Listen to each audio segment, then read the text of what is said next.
Vamos a seguir con la enseñanza de la serie La resurrección de los muertos. Esta es la tercera enseñanza y hoy vamos a seguir con la enseñanza pasada con el tema Las evidencias de la resurrección de Jesucristo, segunda parte. Las evidencias de la resurrección de Jesucristo. Le voy a pedir que vayamos al primer pasaje principal de hoy, en Segunda de Timoteo, capítulo 2, versículo 1. Segunda de Timoteo, capítulo 2, versículo 1, en la Reina Valera contemporánea, lo voy a leer. Capítulo 2, versículo 1, dice así la palabra de Dios: Tú, hijo mío, esfuérzate en la gracia que tenemos en Cristo Jesús. Lo que has oído de mí ante muchos testigos, encárgaselo a hombres fieles que sean idóneos para enseñar también a otros. Considera lo que digo y el Señor te dé entendimiento en todo. Acuérdate de Jesucristo, del linaje de David, que resucitó de los muertos conforme a mi evangelio. Y ahora vamos a la segunda cita bíblica principal de hoy, en Romanos capítulo 10, versículo 9. Romanos capítulo 10, versículo 9. Voy a seguir en la Reina Valera contemporánea. Y dice así: si confiesas con tu boca que Jesús es el Señor y crees en tu corazón que Dios lo levantó de los muertos, serás salvo. Amén. Vamos a orar y encomendarnos hoy al Señor. Señor, te damos gracias porque has dado de tu gracia, de tu sabiduría, para que sigamos predicando tu palabra. Señor, tú quieres que tu palabra sea predicada con entendimiento, Señor. Que no seamos ignorantes, sino sabios, entendidos, Padre, de cuáles son tus propósitos, cuál es tu verdad, mi Dios. Ayúdanos a poder defender, como dice el apóstol Pedro, defender la esperanza que mora en nosotros, Señor. Cuando a un incrédulo, cuando alguien alejado de ti, Padre, nos pregunte, que no lo alejemos, sino que lo acerquemos a ti. Ayúdanos, Señor, en el nombre de Jesús. Amén. Bueno, seguimos, como dije la vez pasada, sobre advertencia, pues no hay engaño, ¿no? Seguimos hablando de cosas un poco teóricas, tipo enseñanza universitaria, pero el Señor me puso en mi corazón que es necesario entender que debemos, valga la redundancia, entender su palabra y poder defenderla ante la gente que no tiene la esperanza que mora en nosotros. Quisiera hoy, entonces, ir rápido, iniciando porque hoy está un poco extenso. Quisiera hoy iniciar discerniendo y definiendo algunos de los aspectos de la enseñanza anterior para brindar una mayor claridad en qué cosas, en los temas generales que generalmente son motivos de debate, de alguna polémica, cuando se tocan con relación a la resurrección de nuestro Señor Jesús. Porque fíjense, la resurrección de los muertos de Jesús es claramente un evento sobrenatural, es un milagro. Y la ciencia en sí no la puede medir ni explicar por sí misma. Lo sobrenatural se debe de interpretar primeramente por lo espiritual. La Biblia es la base de ese entendimiento. La Biblia es más que suficiente para interpretar todo evento sobrenatural, todo acto de Dios en esta tierra y en este universo natural. Pero demostramos la semana pasada también la importancia de poder basarnos en las ciencias básicas para determinar con precisión. Y yo voy a subrayar precisión, porque no es algo así borroso o subliminal, es preciso. ¿Qué cosa? Los eventos sobrenaturales que aparecen en la Biblia y más concernientes a la vida, muerte y resurrección de Jesucristo. Hay evidencia contundente, vimos muy ligeramente, dijimos que no era un análisis exhaustivo, sino muy general. Yo tengo ese análisis hecho, de hecho esta semana, de hace 3 semanas, vengo recabando mucha información. La semana pasada nomás vimos 7 eventos que respaldan los hechos narrados bíblicos, como la inundación, el diluvio, como muchos personajes bíblicos que aparecen. Ni siquiera vimos la tumba vacía de Jesucristo la semana pasada. Y hay un montón, mis hermanos, hay un montón de evidencia fehaciente, irrefutable, imposible de negar, en donde por medio de las ciencias de la lógica, de la arqueología y de la historia, podemos dar una explicación precisa, irrefutable, de los hechos que acontecieron hace 2000 años. Vamos a ir definiendo entonces, primeramente, algo que nos hicimos la vez pasada, que es la ciencia. Porque fíjense, ahora en los últimos tiempos se ha dado una corriente en donde todo lo que quieren hacer la gente que se dice erudita, hombres de ciencia, académicos, quieren que la ciencia explique todo. ¿Ustedes saben de eso? Se llama movimiento naturalístico, vamos a llamarlo de esa manera. O sea, que todo lo quieren explicar dentro del mundo o de la realidad natural, de la que podemos percibir con nuestros 5 sentidos. Ahora, vamos a definir ciencia para dejarlo bien establecido. Los que anotan después pueden escuchar el audio, así que no se estrese. Voy a ir un poco rápido. La ciencia es un conjunto de conocimientos obtenidos mediante la observación y el razonamiento. Observo y pienso. Y sistemáticamente está estructurado. No es todo casual, no hay caos. Trata de ser ordenadamente sistemático, o sea, estructurado, armado. ¿Para qué? Para que de ahí se deduzcan principios, o sea, deducir es pensar, principios y leyes generales. ¿Con qué? Con capacidad predictiva, o sea que si yo tiro una piedra acá y se va a caer, es la ley de la gravedad, todos lo sabemos, pero yo sé que aunque no lo haga, yo sé que si suelto la mano, la piedra, ¿qué va? ¿Se va a ir para arriba o para abajo? Para abajo. Oh, aquí hay muchos científicos.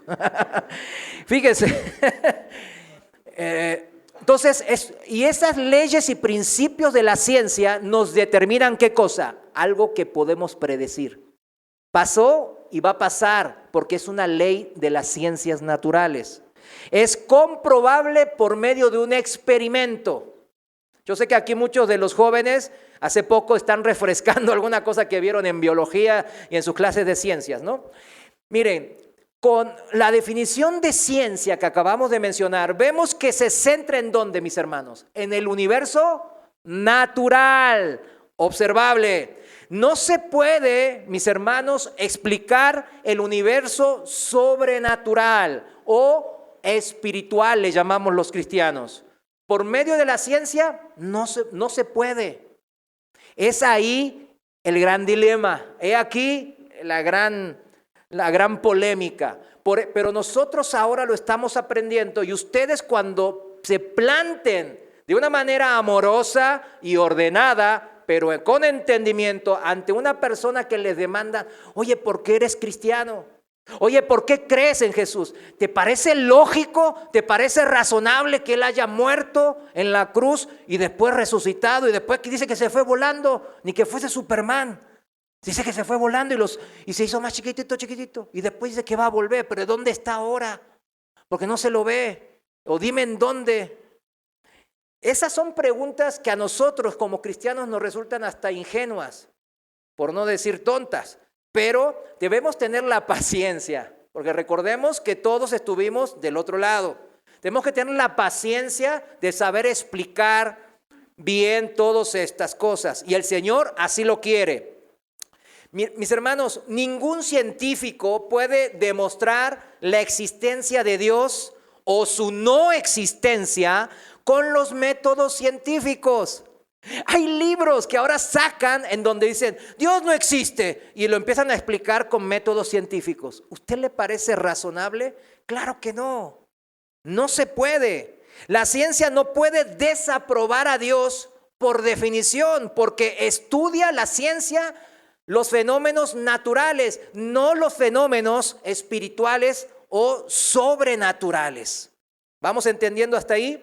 Repito, la ciencia es para el estudio del reino natural, de lo medible, de lo experimentable, de las metodologías que se observan y se piensan, se razonan. Los que no creen, los ateos o los agnósticos, ahí póngalos todos en la misma bolsa, dicen que nuestra visión del universo, del mundo, o sea, la de un cristiano, está pues loca, dicen. O sea, va más allá de un pensamiento normal para ellos. ¿Por qué? Porque ellos nomás se centran ¿en dónde? En lo observable y en lo medible. Nosotros nos observamos, dice la Biblia en Colosenses, que nosotros vemos primero por las cosas de arriba. Y cuando subraya las cosas de arriba es el reino espiritual, celestial de nuestro Señor y Salvador Jesús. Amén. Entonces, vieron que no cuadra. Por eso no podemos explicarle a bibliazos a gente que no tiene fe. Tenemos que citar citas bíblicas con amor, número uno. Pero ténganlo en cuenta que nuestra mejor cita es nuestra acción. Nuestra acción va a demostrar que, espérame, Él vive lo que dice. Y eso es lo que vamos a ir desarrollando como parte de las evidencias y pruebas de por qué el Jesús histórico es verdadero. Y con ello, su muerte y su resurrección. Nosotros los que creemos en Dios y en su reino espiritual sobrenatural, pues sabemos que Dios creó el mundo natural por medio de la palabra. Yo sé que a algunos aquí les cuesta todavía entender esto, que Dios solamente pronunciando, hágase la luz, hágase en los planetas, las estrellas, el sol y la luna, hágase la tierra, etcétera. ¿Y qué pasó? Y se hizo tal cual Él lo pronunció. Nosotros lo entendemos porque está escrito en la palabra de Dios, en la Biblia, en el libro de Génesis. Esto está escrito, entonces nosotros como creyentes lo tomamos como algo verídico y un hecho. Mas sin embargo, hoy no vamos a ver la evidencia también que hay en esto. Pero nomás me voy a centrar que la gente que no cree como nosotros, cree que todo lo que vemos se creó ¿de qué cosa? De la nada. Porque rechaza el mundo sobrenatural. Como no hay Dios, dice que todo se creó de nada, siendo una imposibilidad, una falacia, una imposibilidad, subrayo, científica. Que todo se cree de la nada. Mas sin embargo, si existe un Dios y un reino sobrenatural y espiritual, es obvio y es muy natural que ese Dios todopoderoso, con medio de la palabra, cree un mundo natural donde Él tiene dominio de. Se entiende muy fácil. Así.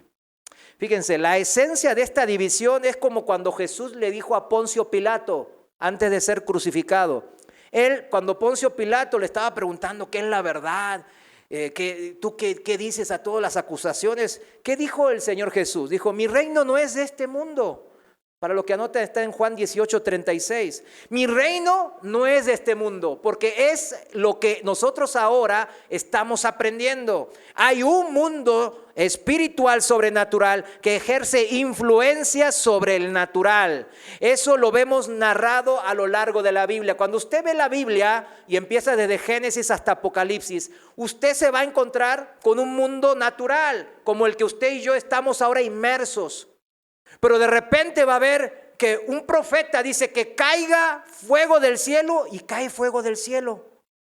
Y usted se queda, ¿será cierto esto? ¿Será una fábula? ¿Será cierto? Después ve que otro profeta, Moisés, le dice Dios, una voz del más allá, y le dice, pégale a la roca, y la roca va a salir agua, y era una roca gigantesca. Y agarra el profeta y le pega a la roca y sale un montón de agua, y justo lo que necesitaba el pueblo.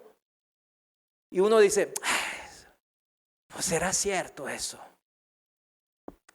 No entiendo, podrá ser cierto. Pero una y otra vez vemos cómo se intromete, por no entre comillas, ¿no? Se intromete el mundo espiritual sobre el natural. Eso es el relato bíblico, mis hermanos. Y cuando uno lo lee con fe, se lee muy fácil. Ahora, por ejemplo, en el golpe que le dio a la roca, hay un lugar turístico muy bonito allá en Arabia, en donde está una gran roca partida, justo en donde Moisés tuvo que haber estado partiendo esa roca hace unos 2500 años. Entonces, 3500 años. Y uno dice, ay, ¿a poco sí está? Bueno, búsquelo en el internet, googleelo. Eso sí se puede googlear. Y ahí está, y se sacan, y van muchos teólogos en donde dicen que muy probablemente sea la roca que Moisés partió y de ahí se olió agua, porque está dentro de la ubicación. Otro de las evidencias que no dije la vez pasada, que ahora se me vienen en mente, es en el monte de Ararat, allá en Turquía, pues todo el mundo y el pueblo que vive ahí, bueno, hay que ir. ¿Y usted fue ahí? Pues yo no fui, ¿no? Pero fueron muchos gentes, muchos académicos y estudiosos para ver. ¿Será cierto? Fueron al pueblo y en el pueblo, ahí abajo, todo el mundo sabía que arriba estaba el arca de Noé. 2 expediciones subieron, una expedición de ellas China, y subieron y adivinen qué se encontraron. Pues el arca de Noé. Ahora usted dirá, entonces ¿por qué no salen en las noticias? Usted sabe quién gobierna este mundo. La evidencia yo la he visto en documentales chinos. No, en YouTube hay un documental que sale, pero muy mal, de mala calidad. Hay unos chinos que también ahí lo bloquearon, pero antes estaba, en donde se puede constatar que esta gente atea, que eran investigadores científicos, pudo constatar la ubicación del arca y vio que estaba un barco allí en el monte arriba de madera. O sea, la evidencia siempre es encontrable, mis hermanos. La historia y la arqueología respaldan los hechos narrados en la Escritura. Primeramente, mis hermanos, en este involucramiento del mundo sobrenatural, todos conocemos un evento magnífico y muy personal en cada uno de nosotros como cristianos, que es el nuevo nacer, el nacer de nuevo que sale en Juan capítulo 3, el nacer ahora sí, no en la carne de nuestras madres, aprovechando el día de las madres, pero sino del Espíritu de Dios. Y esa es una experiencia que sobrenatural. ¿Lo entiende el mundo científico? No lo entiende. ¿Lo entendemos nosotros los que somos nacidos del Espíritu de Dios? Claro, porque es una experiencia observable. ¿Cómo que es observable, hermano? Observable en nuestra conducta, totalmente diferente a cómo era anteriormente. Pero no se puede explicar con métodos científicos. Así como este nuevo nacimiento, mis hermanos, muchos de los cristianos, en los cuales yo me incluyo, vivimos los milagros día a día, milagros de Dios. Milagros que son la injerencia del mundo espiritual, dijimos, en el mundo terrenal. Los vivimos día a día. Yo sé que aquí sentados y yo hemos experimentado muchísimos milagros de sanidad. Bueno, yo cuando me convertí les dije que vi la cruz en el cielo y no fue una alucinación. No estaba dormido tampoco, estábamos orando y más de 40 personas, como 40 personas vimos la cruz en el cielo y la voz que nos dijo, mira el cielo. Y estaba la cruz hermosa, como un hecho de una nube blanca y resplandeciente. O sea, a mí eso nadie me lo va a quitar. Eso es una experiencia mía, es una injerencia que el Padre quiso decirle a estos jóvenes. Mira, estos jóvenes están orando durante 5 horas. Les voy a dar este regalo para que se les quede bien grabado. Y nos dio ese milagro, esa injerencia de Dios. Para mí fue como un regalo, como si fuese que un padre regala un osito de peluche a su hijo pequeño. Es todo. Para el Padre Celestial ni representa eso. Pero es un gusto que Él se da, porque Él se gusta de favorecernos. ¿Cuántos saben eso? Amén. Los milagros entonces son fenómenos observables, como nuestro nuevo nacimiento en nuestra conducta, como los milagros de cada uno de ustedes de sanidad, un montón de cosas, ¿no? De que vivimos, como lo que yo les expliqué cuando yo me convertí. Todos son observables, mas sin embargo no son explicables con el método científico. Aunque no se puedan medir o explicar con principios predecibles o experimentables en el método científico, como definimos, pero sí se pueden explicar con principios predecibles y experimentales en las leyes espirituales. Anótelo. ¿Por qué? Cuando uno está esperando que pasen cosas sobrenaturales, ¿en dónde usted tiene que buscar lo predecible y lo experimental? ¿En las leyes naturales o en las de Dios? Claro que en las de Dios. Él dice, obedéceme. Ahí está una ley, ¿no? Obedéceme, por ejemplo, no matarás. Honra a tus padres y a tus madres y yo pues te daré larga vida y te bendeciré. Y uno cumple esas leyes espirituales. Entonces, ¿cómo le va a ir? Es predecible y es comprobable con la experiencia de muchos hermanos que les va a ir bien. Amén. Les va a ir bien. Porque son leyes espirituales. Fíjense, la Biblia entonces tiene certeza y verificabilidad. Es predecible y se puede experimentar en base a qué leyes? Las espirituales. Pero entonces, dijimos también que en la semana pasada lo vimos y hoy vamos a ver también un poco cómo las ciencias básicas como la lógica, la arqueología y la historia también soportan, ¿qué cosa? Los eventos sobrenaturales, porque los eventos sobrenaturales esos ocurrieron ¿en dónde? En la tierra, en la naturaleza, en la vida terrenal nuestra. Por eso son observables y si son observables pueden ser evidencias irrefutables también, como lo vimos desde la semana pasada. Fíjense, los profetas a lo largo de toda la Biblia y los apóstoles en el Nuevo Testamento nos dicen una ley básica que es espiritual, que dicen, humíllate ante Dios, humíllate ante Dios.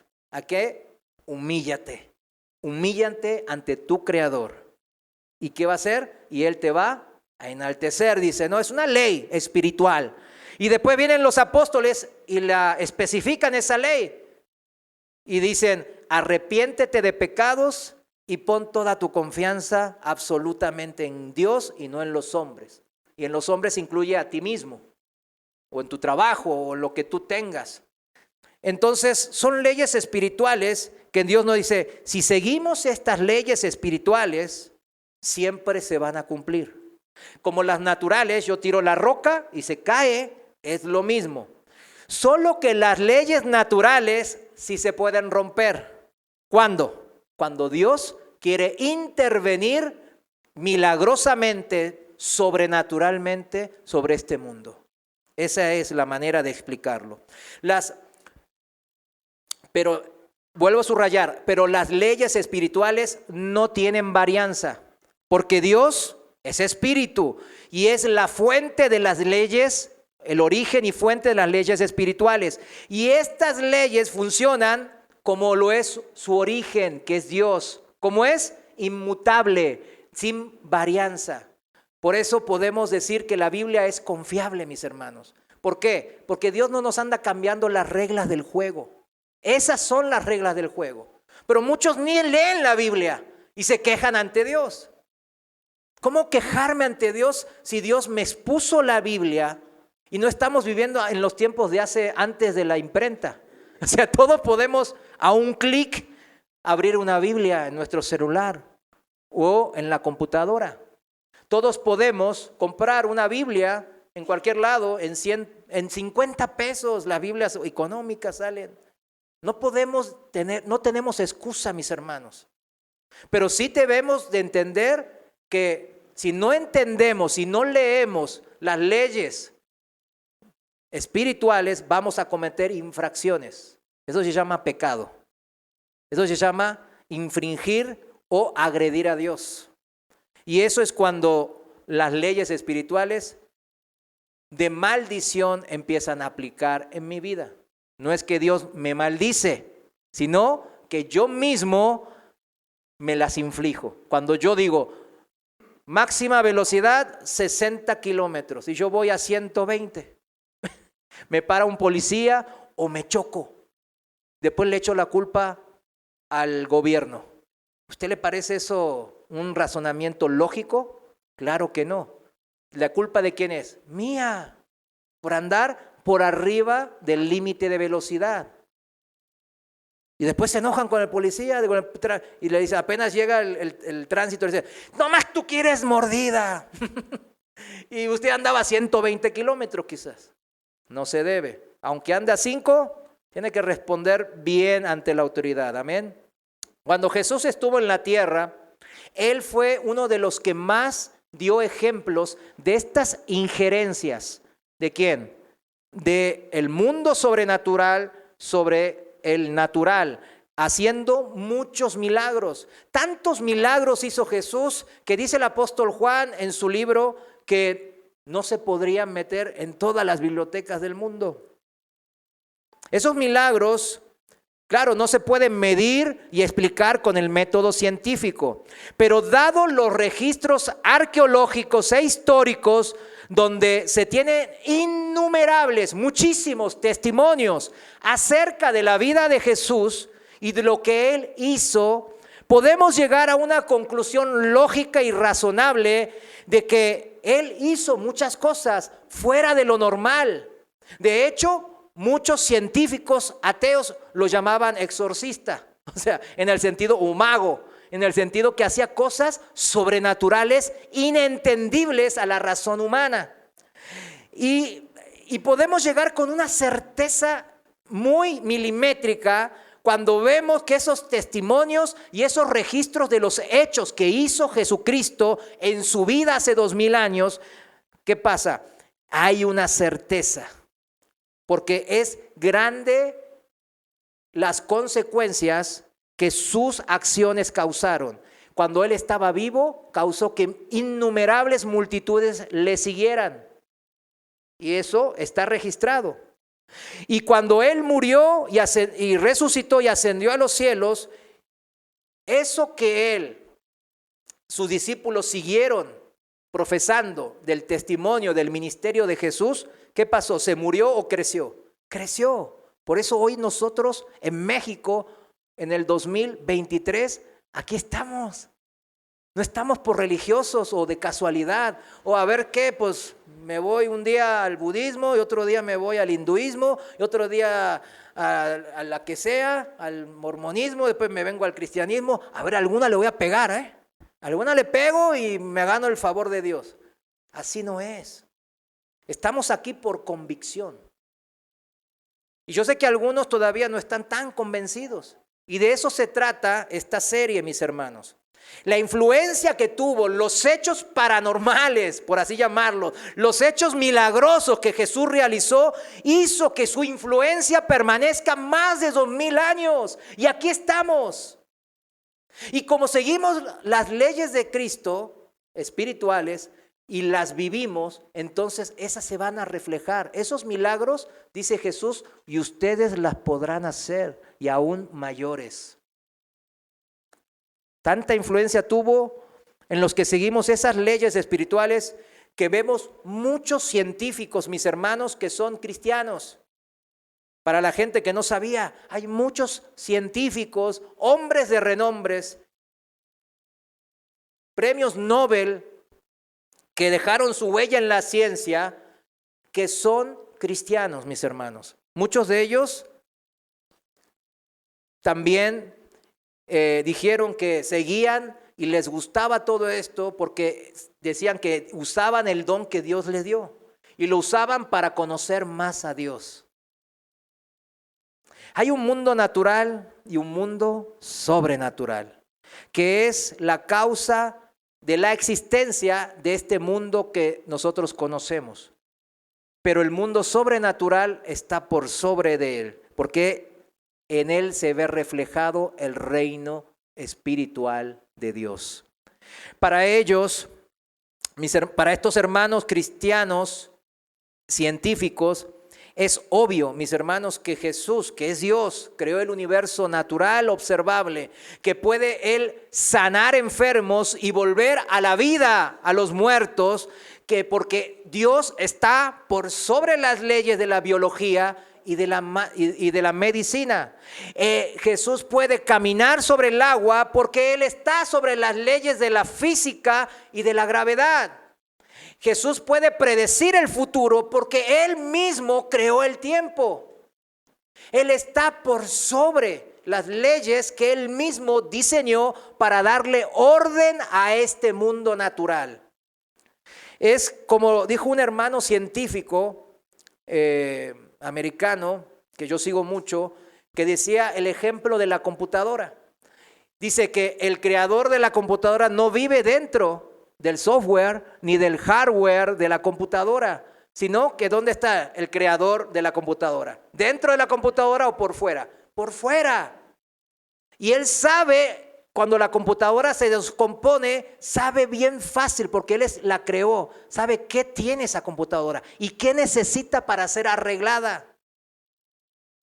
A él se le hace fácil empezar a ver para arreglar ese hardware, ese software, porque Él es el creador de esa computadora. Ese es nuestro Dios actuando en el mundo natural. Cada vez que Él actúa es un milagro.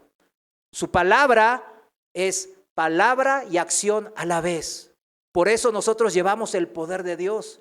Porque cuando nosotros predicamos la palabra de Dios y la vivimos, el poder de Dios actúa en nuestras vidas y en nuestras familias. Y esa es la manera de conectar con la familia, con la gente que nosotros estimamos y está cerca.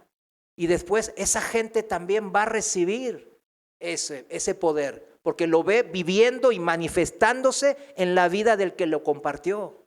Imagínense si yo digo que soy cristiano y tengo, 20 años en el cristianismo, pero vive una vida horrible. Vive una vida muy similar a la gente que no es cristiana, que dice que no cree. Entonces pero viene alguien y yo le predico: cree en Dios, si no te vas a ir al infierno, hombre. Dios es verdadero, Él creó todo. Y yo sigo, bueno, ahorita vamos a tomarnos unas copas. Y entonces, ¿esa persona, yo le voy a poder impactar en su vida? No, claro que no. Claro que no, porque Dios lo dice bien claro. Mi palabra, nosotros tenemos que ser como nuestro Padre que está en los cielos. Y Él lo que dice que hace, hace. Por eso Él con la boca, nomás hablando, pudo crear el universo entero. Nosotros también debemos de decir y hacer a la vez, como hizo Jesucristo. El padre de la ciencia moderna, a ver quién es, pequeño cuestionario. Isaac Newton, ¿verdad? Sir Isaac Newton, dice. Hace que era británico de inglés. Bueno, este señor, que prácticamente todos los aspectos modernos de nuestra vida moderna se basan de alguna manera en algún hallazgo o descubrimiento científico que hizo Newton, cualquiera de nuestros aspectos de nuestras vidas. O sea, la gente lo reconoce como el padre de la ciencia moderna. La gente que no es cristiana. Pero mire, en uno de sus libros, mire cómo dice Isaac Newton: este hermosísimo sistema de sol, planetas y cometas solo podría proceder del consejo y dominio de un ser inteligente. Este ser gobierna todas las cosas, como Señor sobre todo.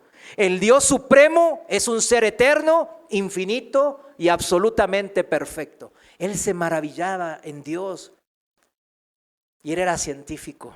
Claro, el mundo esconde esta parte. Hay muchos hermanos científicos en la actualidad también.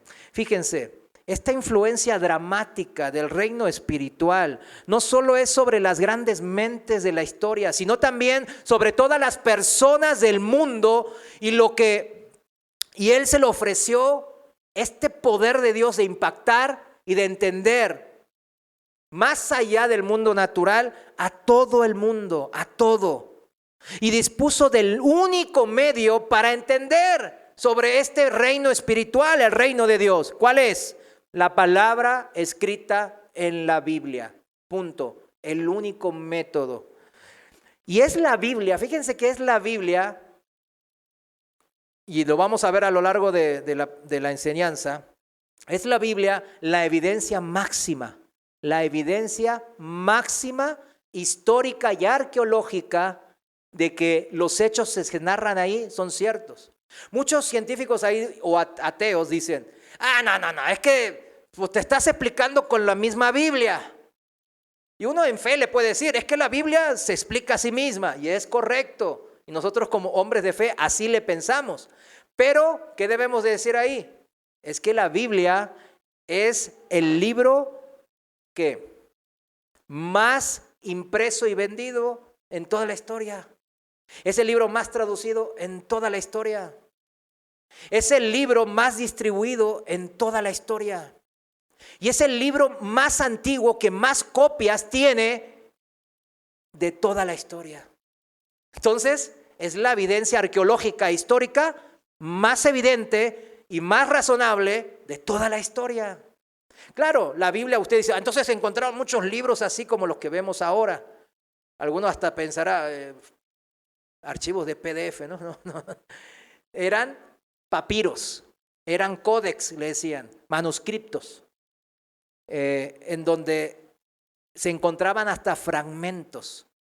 Había fragmentos hasta en tumbas, hasta en murales, hasta en columnas, en casas, en tumbas, muchos fragmentos. Como ahora le ponemos ahí un ser querido, pues lo sepultamos, le ponemos el morir es ganancia, ¿no?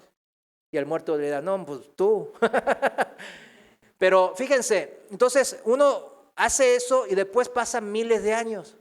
Entonces uno puede saber con certeza, mirando porque justamente ahora hay maneras de ver cronológicamente, con una agudeza de unos par de años, qué antigüedad tiene un escrito o un papiro. Entonces, cuando los científicos lo analizan, ven y dicen, mira, encontraron del siglo I este papiro. Y es un pasaje de Juan 18. Y es del siglo I. Lo más probable que de los años 80. Así de preciso es la tecnología moderna. Y yo me gozo, ¿verdad? Porque son los tiempos últimos y los tiempos necesarios en donde este tipo de tecnología nos da más certeza en lo que nosotros ya hemos creído. Dice la Biblia que es para todos, porque Dios es el corazón de Dios. Y dice ahora, ¿se acuerdan del pasaje pasado de Hechos 17:30? Que dice, no lo busques, yo se lo leo. Ahora Él, Dios, manda que todo el mundo en todas partes se arrepienta de sus pecados y vuelva a Él. Es una profecía y es un anhelo, es una ley para todos los hombres, no para los científicos o para los eruditos o para los que tienen dinero. Es para todos, mis hermanos, para todos aquellos que se arrepientan, que se humillen ante Dios. Y cuando hacemos eso, el Señor viene a morar a nosotros y nos empieza a abrir partes de su Biblia de una manera espiritual, porque la Biblia hay que razonarla en lo espiritual. Por eso cuando vemos que la gente y la iglesia de hoy en día busca la Biblia para poder satisfacer primeramente las cosas de ¿qué? De este mundo natural, pues así no funciona, dice la Biblia. La Biblia pone una regla bien clara que dice, busca primero el reino de Dios, o sea, lo espiritual, lo sobrenatural y la justicia de Dios, que la justicia de Dios es lo que Él hace. Primeramente dice, y después todo lo demás en este mundo natural se te será añadido, dice. Es bien claro eso, Mateo 6:33. es una regla, es una ley espiritual que muchos de aquí ya estamos viviendo. Le damos muchas gracias a Dios. Pero algunos todavía tienen eso al revés.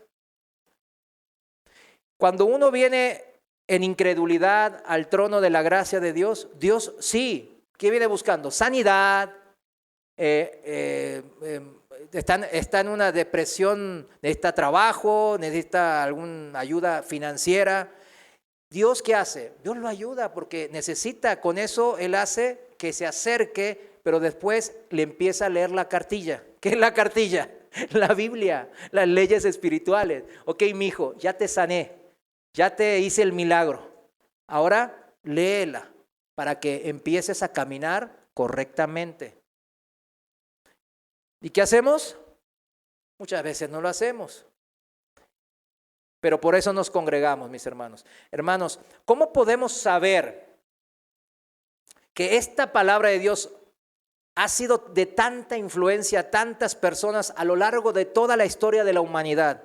¿Cómo podemos entender que ha sido de tan gran influencia?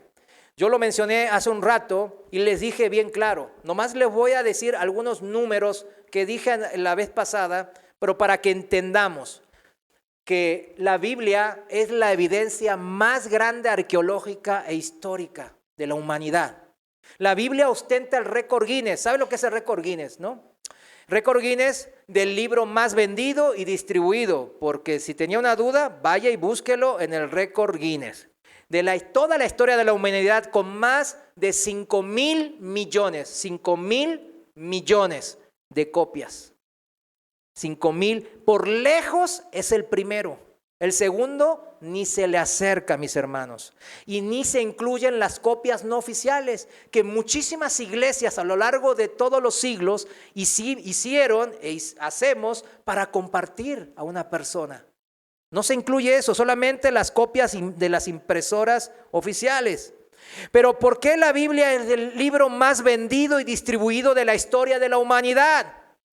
Sin duda es por la trayectoria y la trascendencia en aumento que tuvo a lo largo de la historia. Su influencia en las personas fue en crecimiento. Cada vez influyó a más personas. ¿Por qué? Porque más personas experimentaron personalmente, individualmente, el poder de Dios para salvación. Muchos que se van a religiones, ¿qué caen? Caen en lo mismo. Todas las religiones son lo mismo. Sigo con la depresión, sigo con la soledad, me siento solo, no tengo paz, sigo en mis broncas, etc. Pero cuando se acerca uno a Dios y empieza uno a caminar, porque cuando uno se acerca y es nacido de nuevo, Dios le da paz inmediatamente. Y porque le manda al Espíritu de Dios a morar en sí. Pero después cuando uno empieza a caminar en las leyes de Dios, eso se llama haciendo su justicia. Entonces las leyes espirituales empiezan a actuar en mi vida y empiezan a ordenarla. Así funcionan. Pero esa influencia por eso creyó, porque el cristianismo tiene el poder de Dios de esta manera. El doctor de las escrituras, fariseo y miembro del Sanedrín, Gamaliel, que fue incluso maestro de Saulo de Tarso, luego Pablo el apóstol, este Gamaliel era un doctor de las escrituras que profetizó ante el mismo concilio, el Sanedrín, cuando estos estaban por condenar a los apóstoles que apenas comenzaban su ministerio de apóstol, ahí en Hechos capítulo 5. Y él les da un consejo, dice, se lo voy a leer y le dice así: mi consejo, dice Gamaliel, es que dejen a esos hombres en paz, pónganlos en libertad. Si ellos están planeando y actuando por sí solos, pronto su movimiento caerá. Pero si es de Dios, ustedes no podrán detenerlos. Eso fue hace 2000 años. Gamaliel dijo una profecía. Por eso está escrita en el libro de Dios. ¿Y se cumplió o no se cumplió? Claro que se cumplió. Tanto creció la obra de Dios que hoy día es la religión, vamos a llamarlo así, número 1, con más miembros lo voy a llamar, porque son estadísticas que no hablan de nacidos de nuevo, hablan de gente que se profesa ser fiel, cristiano, hombres de fe, etcétera. Pero es la número 1 en todo el mundo. La Biblia es el libro más traducido, dijimos. Se tradujo a 3,350 idiomas y dialectos. 3,350. Y si contamos pequeñas citas y pasajes bíblicos nomás, la cifra aumenta a alrededor de 5,000 idiomas y dialectos. Prácticamente cubre todos los idiomas y dialectos de la actualidad. Todos, que son alrededor de 5,000. Como profetizó el mismo Señor Jesús. En Mateo 24:14, en la traducción del lenguaje actual, dice así: el fin del mundo llegará cuando las buenas noticias, o sea, el evangelio del reino de Dios, sean anunciadas en toda la tierra y todo el mundo las haya escuchado. ¿Cuántos sabemos que Cristo viene pronto? Amén. ¿Cuántos sabemos que estamos viviendo los últimos tiempos? Los incrédulos también lo saben. Ellos mismos dicen, nunca en la historia de la humanidad pasó esto. Yo les digo, en Sodoma pasó. O en los tiempos de Noé. Claro, no hay registros tan fehacientes para entenderlo. Como referencia, el segundo libro que más se tradujo es El Principito. ¿Cuántos leímos El Principito? Yo lo leí cuando, de obligado, ¿no? Eso se tradujo en 380 idiomas. Es un montón, 380. ¿Cuántos países hay? Como 200 y pico, ¿no? 200 y tantos países. El Principito se tradujo en 380 idiomas, pero apenas es el 10, casi el 10% de los que se tradujo la Biblia. Ese es el poder de influencia que tiene el Señor. Vamos a analizar el primer pasaje en 2 de Timoteo, capítulo 2, versículo 1. El primer pasaje principal de hoy. 2 de Timoteo, capítulo 2, versículo 1. Voy a leerlo en la traducción viviente. Vaya siguiéndome en el versículo 1. Timoteo, mi querido hijo, sé fuerte por medio de la gracia que Dios te da en Cristo Jesús. Me has oído enseñar verdades que han sido confirmadas con muchos testigos confiables. O sea, lo que dice Pablo es que él no está hablando por hablar. Han sido confirmadas por muchos testigos que confiables. Ahora enseña estas verdades a otras personas dignas de confianza que estén capacitadas para transmitirlas a otros. Y luego entonces Pablo lo invita a Timoteo a que predique y viva la palabra que se le enseñó. ¿Cómo? Como un soldado, como un atleta y como un agricultor, que son vidas con mucha dedicación y disciplina. ¿Cuántos saben que el atleta, el soldado y el agricultor son vidas de mucha disciplina y constancia? Si seguimos leyendo ahí el pasaje en 2 de Timoteo 2, versículo 7, presta atención, dice así ahora: piensa en lo que te digo. El Señor te ayudará a entender todas estas cosas. Siempre recuerda que Jesucristo, descendiente del rey David, fue levantado de los muertos. Esta es la buena noticia que yo predico. Fíjense, el apóstol Pablo le dice a su discípulo Timoteo, que en ese momento era pastor de la iglesia de Éfeso, que piense en lo que le decía. Repetimos, no es fe ciega, no es tú créele por fe, ándale hombre. No es arriarlos, sino le dice piensa, te doy evidencia, tú lo viste, observaste, aquí hay testigos oculares, fidedignos, habla con ellos, chécalo, investiga como hizo Lucas. ¿Qué hicimos? Piénsale, dice, piénsale. Al decir que lo piense, le está diciendo que haga uso de la razón, de la lógica, de las ciencias en las que podemos comprobar la veracidad de nuestra fe. E inmediatamente después de exhortarle a que piense, a que use su razón, le lleva a Timoteo al hecho real, verídico y comprobable de la resurrección de Jesucristo. ¿Vieron cómo hace el enlace Pablo a Timoteo? Es lo que hoy estamos haciendo igual, 2000 años después, mis hermanos. Nada es diferente. Estamos aprendiendo al igual que Timoteo aprendió hace 2000 años. Y Dios nos está diciendo, piénsenle, piénsenle, que la validez de los hechos de la resurrección. Piensa lo que ya es obvio de verificar, le está diciendo, en los evangelios, en los escritos que se están predicando, que es Cristo y a este resucitado, un Cristo resucitado. Fíjense que en 1 de Corintios, capítulo 1, versículo 23, 1 de Corintios 1, 23, Pablo nos dice que él predica al Cristo crucificado. ¿A qué Cristo predica él? Al crucificado. Es un hecho también.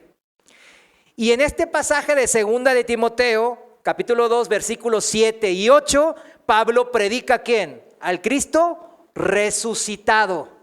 Anote esos dos versículos, esos dos pasajes. Cristo resucitado y Cristo crucificado. Pablo siempre señala hechos que pasaron. Son dos hechos reales que nos señalan un solo evento y una sola promesa. La obra salvadora, redentora del Hijo de Dios, el Evangelio. El Evangelio está basado ¿sobre qué? Sobre los hechos que hizo y realizó de manera natural y sobrenatural el Hijo de Dios, nuestro Señor Jesucristo. Fue un mensaje predicado desde el principio de la creación de la iglesia. No es algo que salió en los siglos. Y eso se verifica, y hoy lo vamos a hacer. Hoy quiero que eso quede entendido y verificado. Para que nadie nos diga, no, eso, ¿tú sabes si eso fue cambiado a lo largo? Pasaron 20 siglos. ¿Cómo crees? ¿A poco eso se predicaba desde el principio? Y usted le puede decir, mirándolo directo a los ojos, sí. Se predicó desde los primeros años que Jesús murió y resucitó. Con esa confianza, el hecho de Jesús muriera en la cruz y resucitara es el hecho más verificado y registrado y que se tiene evidencia arqueológica e histórica de todos los hombres en toda la historia de la humanidad. Miren, les voy a dar una comparación rápida. Todos conocemos a Alejandro Magno. No es una paleta de helado, lo que dicen Magnum, ¿no? No es la paleta de Alejandro. Alejandro Magno es de los hombres antiguos, por eso se le llama Magno, el grande. Era el hombre que más rápido conquistó todo el mundo conocido en el año alrededor del año 300 antes de Cristo. Dicen muchos historiólogos que es el hombre que más influenció a la humanidad, porque sus conquistas sirvieron para cambiar. Otros dicen que fue Genghis Khan, pero muchos científicos y académicos, historiadores y arqueólogos dicen que fue Cristo Jesús, aunque no son cristianos. Fíjense, Alejandro Magno, su primera biografía, la que más se le conoce, es de 400 años después de que él murió. 400 años después, en el siglo II después de Cristo, está la primera cronología, evidencia escrita en que Alejandro Magno existió. ¿Y todos dudamos de la existencia de Alejandro Magno? Nadie. Nos los enseñan en las escuelas como algo bien obvio. Y tiene cientos de referencias. ¿Cuántas les dije la semana pasada que tenían la Biblia de referencias? Nomás del Nuevo Testamento, casi 6,000 referencias. Y la gran mayoría del siglo, ¿cuál? Primero. O sea, a décadas, años siquiera, de la muerte y resurrección de Cristo. ¿Cuál es una evidencia más verídica? ¿La biografía de 400 años después de Alejandro Magno o las casi 6,000 evidencias escritas y arqueológicas e históricas que están ahí, comprobables, de nuestro Señor Jesús? Péselo. Yo sé que algunos de aquí por ahí no tengan fe. Péselo. Porque si es cierto que Jesús existió y Jesús murió y resucitó, Él va a volver, dice, a dar justicia. Y más vale que esté en la sangre del Cordero de Dios, en la justicia de Dios, en la gracia del Cordero. Porque si no, la justicia de Dios le va a caer a usted. Ya está avisado. Sobre aviso no hay engaño. Vayamos a comprobar, y téngame paciencia, la primera parte, y lo que Pablo predica, al Cristo crucificado.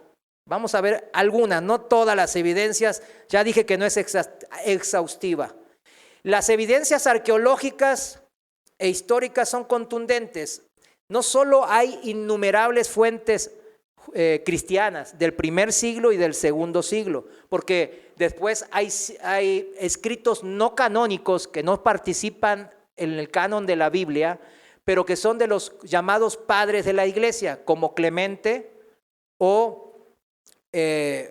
Ireneo y Policarpo, que escribieron acerca de la vida, muerte y resurrección de Cristo también, que se pueden tomar como un registro y evidencia del siglo II, pero sacando a las fuentes cristianas, porque podemos decir que alguien puede decir, no, pero si te citas a ti mismo, son cristianos. Está bien, saquemos punto y aparte de las innumerables, más de 6,000 piezas encontradas del primero y segundo siglo, casi 20,000 contando otros idiomas, como el arameo y muchos otros idiomas. Pero vamos a citar fuentes romanas y judías, que son fuentes enemigas del cristianismo. Número 1, Flavio Josefo. Él nació en el 37 después de Cristo y murió en el año 100. Él es un famoso historiador judeo romano y fíjense bien cómo Dios obra. Él odiaba a los cristianos, pero por sus obras, que fueron muy extensas, se puede verificar y comprobar gran parte de los evangelios. Gran parte. Él habla de muchos detalles de la vida de Jesús y los cristianos.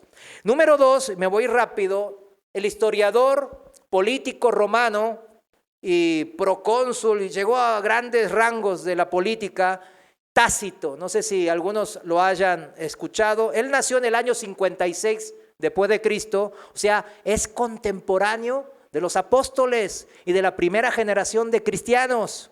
Él también odiaba ¿a quiénes? A los cristianos, los menospreciaba.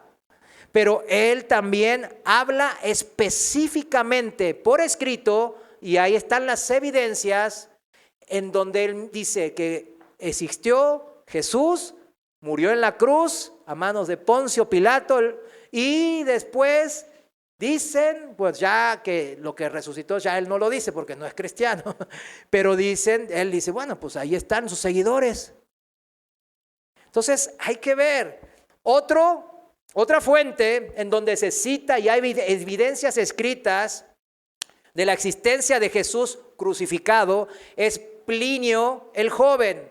Plinio el Joven nació en el 62, también contemporáneo de la primera camada de cristianos. Él también fue político, abogado, escritor, científico. Es una persona de buenas credenciales como Tácito. De hecho, Tácito dicen que era dicen muchos que es el historiador romano de más renombre. Pero ellos, ¿qué hacen? Citan ¿a quién? A los cristianos y citan a Jesús.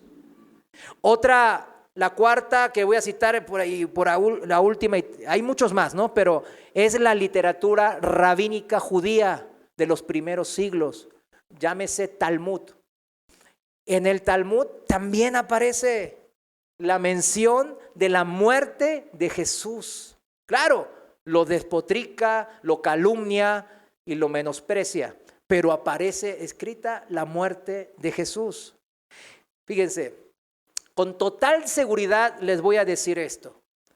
Después de una exhaustiva investigación, a nivel académico de los teólogos y la gente que estudia la Biblia, muchos no son cristianos, son ateos.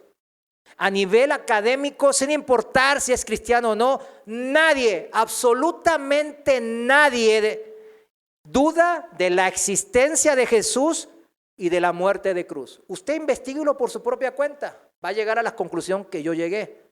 Yo se lo estoy ahorrando el tiempo, ¿no?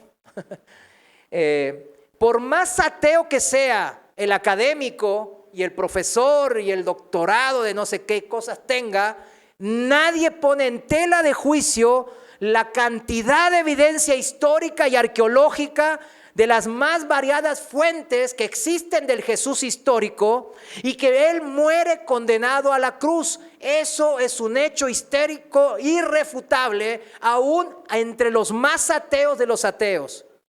¿Por qué nadie lo dudaría? Porque el que lo dude sería un suicidio doctrinal para él.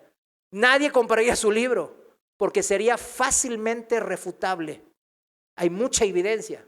¿Cuánto dijimos que había? Era la que más evidencia hay en los registros históricos. Fíjense, voy a citar nomás un par de grandes ateos académicos que sacaron un montón de libros. Algunos quizás ustedes los leyeron, algunos no sé si lo leyeron. Uno es Gerd Ludemann. Este es uno de los críticos más prominentes de la historia y con respecto a Jesús. Gerd Ludemann se llama, con doble N. Los que quieran después tener el nombre exacto me lo pueden pedir. Escribió un libro, fíjese que este señor escribió un libro, este académico, en donde él explica que todos los testigos presenciales de la resurrección de Cristo eran puras alucinaciones. Él escribió un libro así, pero miren, este señor, miren lo que dice de la muerte de Jesús. La muerte de Jesús, dice Gerd Ludemann, la muerte de Jesús como consecuencia de la crucifixión es indiscutible. ¿Se da cuenta de algo ahí? Hasta el ateo más acérrimo está diciendo que existió y que murió en la cruz. Así que si no tiene fe, vaya preparándose, mis hermanos. John Dominic Crossan, con doble S, no es un croissant para comer tampoco, ¿eh? Yo sé que algunos tienen hambre. Croissant. John Dominic Crossan. Es un afamado escritor también. Miren, estoy citando a gente afamada que escribieron decenas de libros, gente que la gente dice, oh, en el mundo. Él es un cofundador del Seminario de Jesús. Uno dirá, entonces él es cristiano. No, creó el Seminario de Jesús para despotricar y menospreciar a Jesús. Este es John Dominic Crossan, que ya falleció.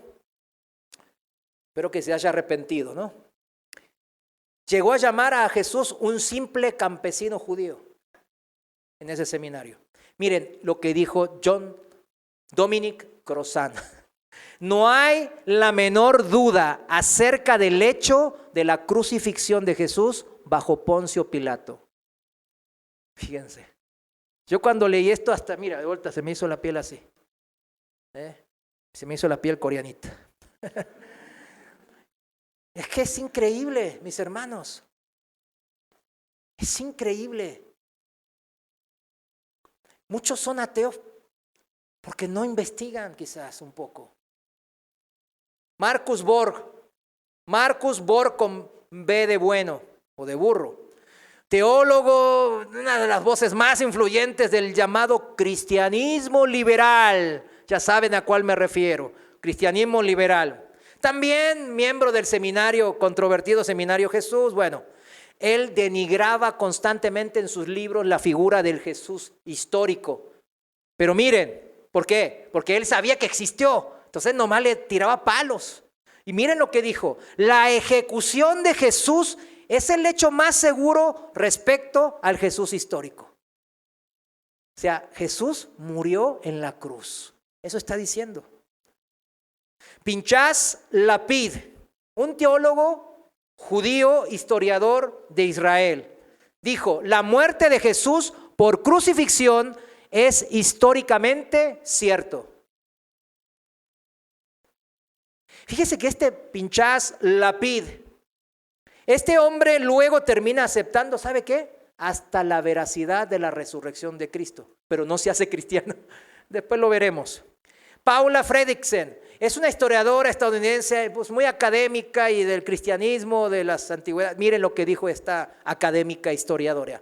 El hecho más sólido sobre la vida de Jesús es su muerte. Él fue ejecutado por el prefecto romano Pilato alrededor de Pascuas, de la manera que Roma particularmente reservaba a los políticos insurrectos, la crucifixión. Punto.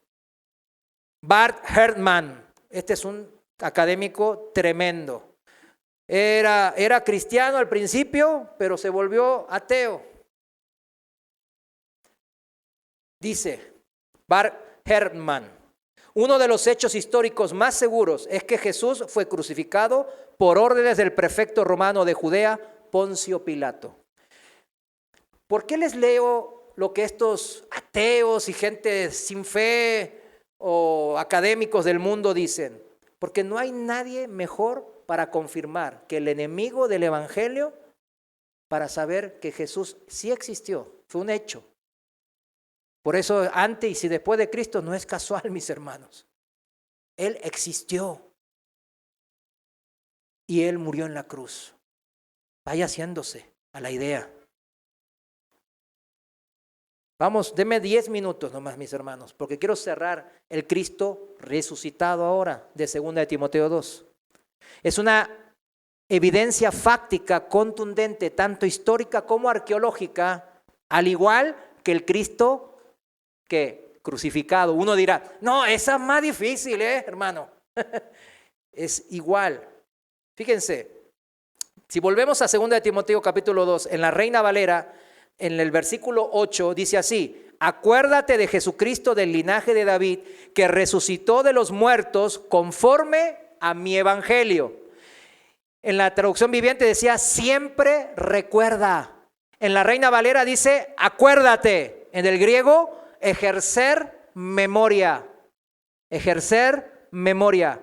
Y uno puede hacer memoria o recordar de qué cosas, de las experiencias verdaderas que uno vivió, directas o indirectas que alguien le contó. Se refieren a hechos de la vida real, no cuentos y fábulas, mucho menos alucinaciones. El apóstol Pablo no podría decirle a Timoteo de esta manera si el hecho de que Jesús muriera y resucitara de los muertos no haya sido comprobado de manera fehaciente, contundente. Aunque los hechos no fueran fábulas o cuentos ficticios y haya un cierto, ¿será cierto? ¿Será que no, que sí? Que en esa época que no había televisión, ni internet, ni nada, dirán, pero yo no lo vi, no sé. Y estén así, ¿no? Entonces, Pablo no le puede decir así a Timoteo si, aunque no fueran hechos ficticios o fábulas, no tuvieran las pruebas irrefutables de que son verdad y ciertamente pasaron. Sería una contradicción de Pablo. Imagínese Timoteo cuando recibe eso. Espérame, eso no está bien comprobado y me exiges eso. Como que quieres que mienta o medio mienta. Pablo lleva a Timoteo a un hecho real y que para Timoteo ya fue comprobado porque ellos fueron compañeros de misiones durante décadas. Entonces Pablo sabía que Timoteo ya tenía esa convicción porque había estado viendo y escuchando de los mismos testigos presenciales. ¿Y eso qué lleva, mis hermanos? Hay algo que es algo irrefutable cuando vemos el testimonio de la vida de la gente que son los testigos que estuvieron ahí en la primera generación. ¿Cómo es la vida de Pablo? También su discípulo Timoteo. Ellos vivieron pruebas contundentes e irrefutables y entonces, ¿qué hicieron? La predicaron hasta la muerte. Eso es lo que ellos hicieron. Pablo, en una vida entregada al ministerio, sufriendo prisión, persecución por causa del evangelio, hasta ser decapitado en Roma. Y así él lo expresa ahí mismo en 2 de Timoteo 2, en el versículo 9, dice: debido a que predico esta buena noticia, sufro y estoy encadenado como un criminal. Pero la palabra de Dios no puede ser encadenada. Y después dice en el 10, por eso estoy dispuesto a soportar cualquier cosa. ¿Por qué? Porque él sabe que va a traer nueva vida a esa persona. Él entiende de ese milagro que él mismo vivió camino a Damasco. Él vive el evangelio y por eso sabe de la urgencia de predicar el evangelio. Él no lo toma como cualquier cosa. Y así también el ejemplo siguió de su maestro Timoteo. Timoteo, fíjense, cuando empezó el evangelio, él se circuncidó. Eso sale en Hechos capítulo 16, versículo 3, para los que notan. Y uno dice, bueno, se circuncidó. Pero no es, él ya era adulto. Y adivine que no habían vacunas de anestesia en esa época. Imagínense lo que debe ser. Primero la vergüenza, ¿no? Porque pues Pablo los circuncidó, eran adultos, y después él estuvo con la herida. ¿Sabe que para qué? Para no dañar a los hermanos débiles en la fe, a los que dicen que todavía era necesario circuncidarse. Ese es el Timoteo. Así empezó su vida de sacrificio en el ministerio. Siendo él pastor de la iglesia de Éfeso, él sufrió ataques y persecuciones y murió por oponerse a la diosa Diana, ahí en Éfesos. Sufrió martirio, pero él retuvo firme hasta el fin su confianza del principio. Él mantuvo lo que dijo y lo hizo.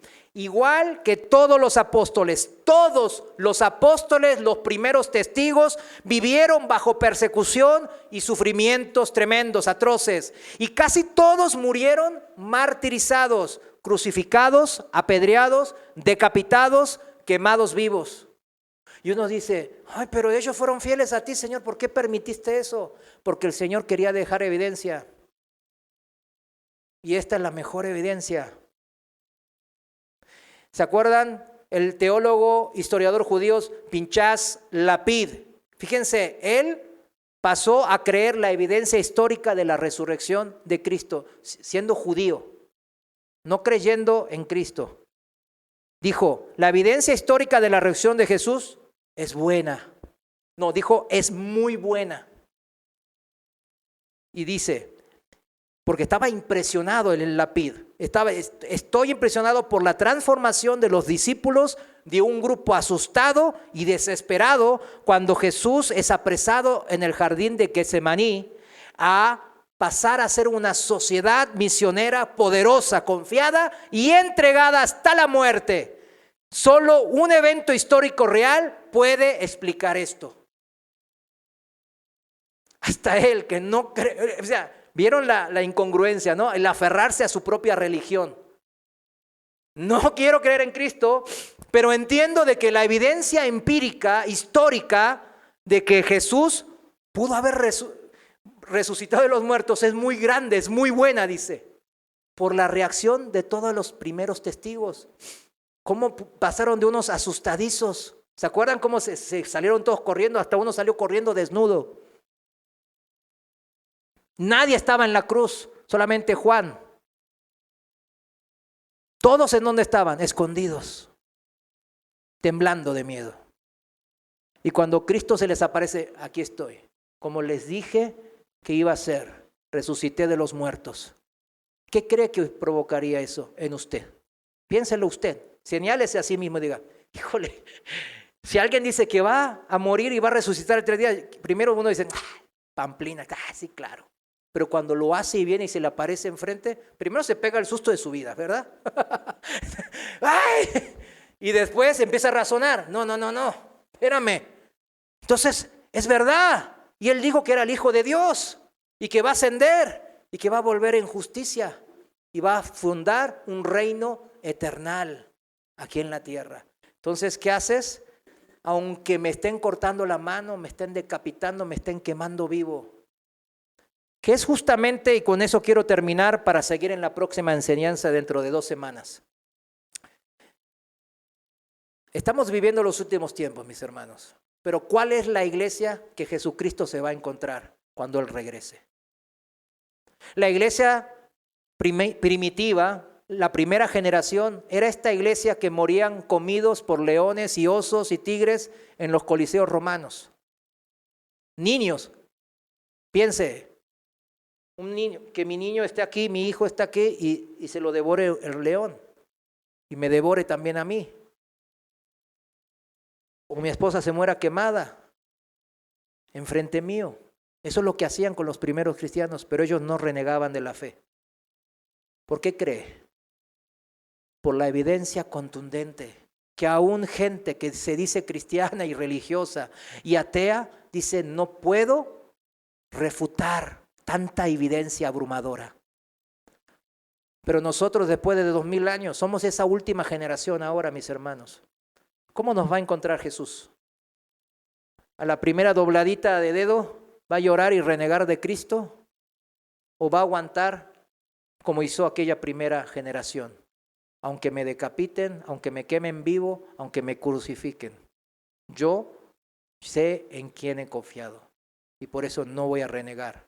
Y voy a mantener esa fe firme, al igual que al principio, como mi primer amor. ¿Usted lo cree así? Piénselo, medítelo. Amén. Levántese, vamos a orar. Señor, gracias te damos. Gracias, mi Dios, porque tú nos estás mostrando, Padre.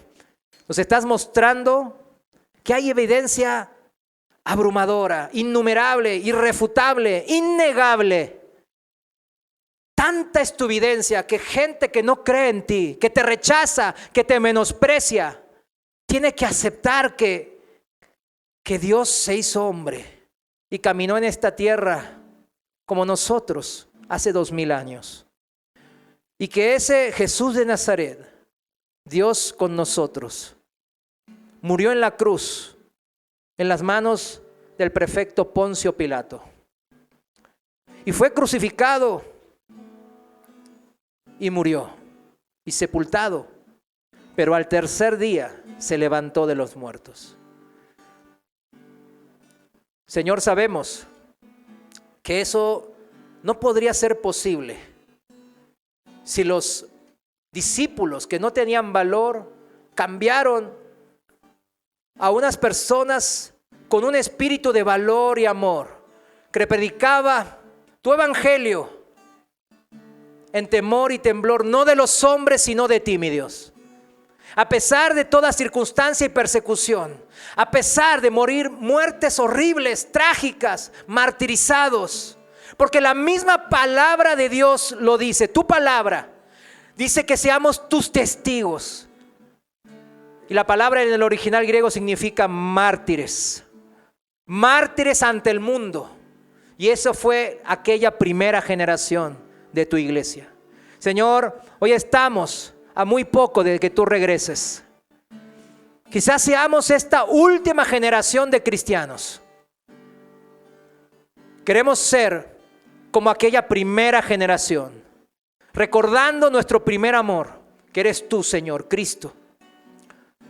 Recordando todo lo que hiciste por nosotros, que moriste en esa cruz, tú siendo Dios, porque nos amabas. Y aquí estamos, Señor, porque hemos entendido. Y queremos entender más y más, Señor, porque queremos salvar a estas almas que todavía no te han aceptado como su Señor y Salvador en sus vidas. Señor, úsanos, danos de tu sabiduría, danos entendimiento, ayúdanos a defender esa esperanza que mora en nosotros. Padre, ayuda a cada uno de estos hermanos que aquí hoy se encuentran, que nunca jamás renieguen de la fe verdadera que es en ti, mi Dios, en Jesús, nuestro Señor. Amén. Amén. Dios les bendiga, mis hermanos.